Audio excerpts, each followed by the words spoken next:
Hello humans, I'm Numi and I'm the producer here at InCamera. I just popped up because I wanted to say a big thank you to everyone who's subscribed and everyone who's commented and liked our videos so far. Thank you so much. The support from this community so far has been amazing. And to say thank you, we have made a bit of bonus content for you. Based on the comments that you gave us on our last episode, the Thing title burn, you asked for a kind of DIY version of that so that you could follow along at home really easily. So that's exactly what we've done. So if you haven't subscribed yet, please do so now and make sure that you hit the bell icon so that you can get notifications every time we drop some new content. But before we get started with today's episode, check out something that we've got coming up later this month.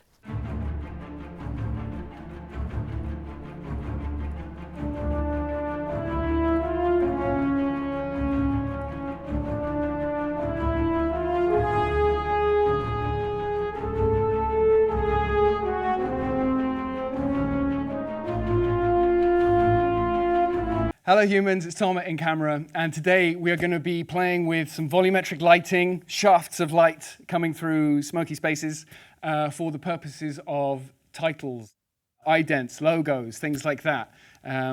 These days, pretty much all titles and logos are done using After Effects or any other sort of animation program. But that's just not as much fun, is it, as putting a lot of smoke in a room and making stencils. So that's what we're going to do.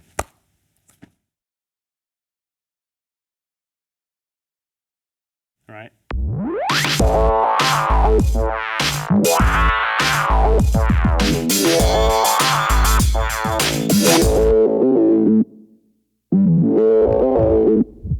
Game begin.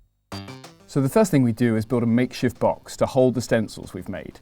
The box will also serve to hold in the smoke we're going to blast in behind the stencil. Meanwhile, Simone's bringing her art skills to create a couple of stencils for us. She starts with a reverse print of the logo, which she then sticks to a sheet of rigid card, which the stencil will ultimately be cut from. She then runs heavily over the template with a pen to transfer the logo onto the card, then redraws clean lines onto the card ready for cutting. Use a good scalpel or craft knife to make your cuts. The thinner and sharper the blade, the cleaner the cut. But be careful, y'all, these little suckers can bite. If you're creating a logo with letters, you may have to add holes onto the letters like R's or A's. To attach these, we stick a clean piece of acetate plastic across the back of the stencil so we could glue the holes on. Now back in the day, they would have fired a tungsten lamp at the camera with a stencil in front of it to create those lovely shafts of light. We fixed a 150 watt dado lamp to an arm on a C-stand, loosened the top so that we can swing the lamp from one side to another. Smoke time! We fire smoke in front and behind the stencil.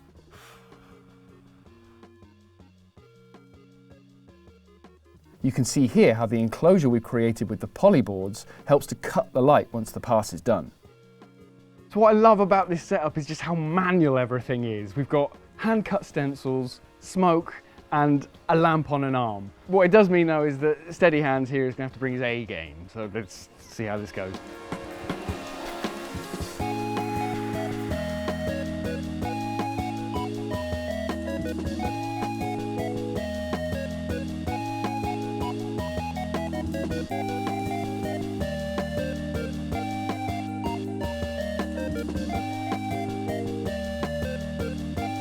So when you're trying this yourselves, don't forget to play around. Try moving your lamp at different speeds, try positioning it at different angles to see what kind of variations you can create.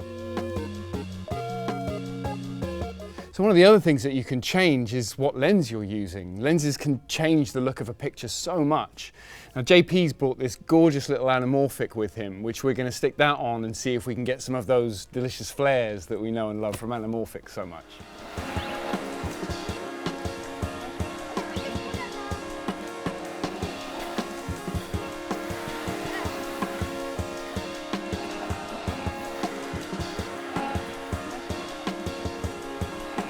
So as much as we love to kick it old school at InCamera, of course there's lots to be said for bringing in some contemporary tricks.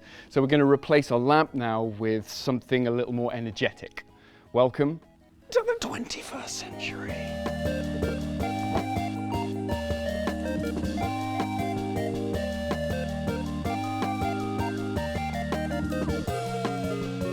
So this is a fairly decent 1080p digital projector. In all honesty, we mainly bought it so that we could watch movies in the studio. And with this bad boy, we can run a feed straight in from a laptop and then project digital animations through our stencil. And this is going to give us loads of variations, not just in the movement of light, but also in color.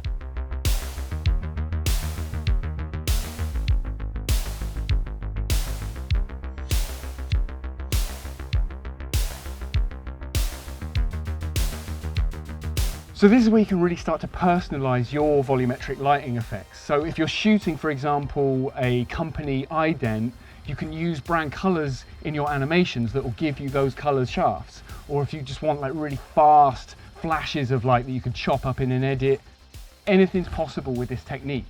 You just got to experiment.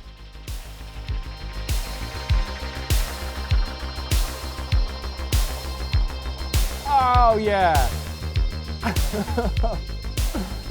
This is a lot more fun than making things in a computer.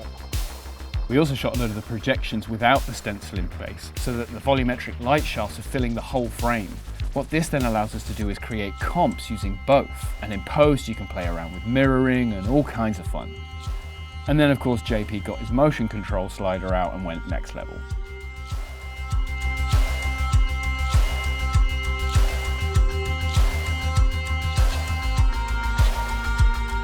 So we've also made a stencil of our studio logo, because why not? And we're getting some gorgeous stuff with these animated projections. And this is one of the things that we refer to as one of those beautiful happy accidents. So we've got a layer of smoke happening quite close to camera, and it's created the logo separated and in front of the stencil. And it just looks so cool. I wouldn't have even imagined how to do this. This is one of those beautiful things that just wouldn't happen when you're building something in a computer from scratch.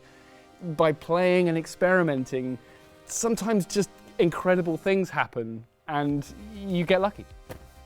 Just to give you an example of how you can play with this kind of footage, here's how we took 3 separate little clips and smash cut them together to create a new sting for our studio. And then of course you can add sounds to sync with your imagery and create something pretty special. Some of these sounds were sourced from freesound.org. I cannot recommend Freesound enough. It's such an incredible resource and a really generous community.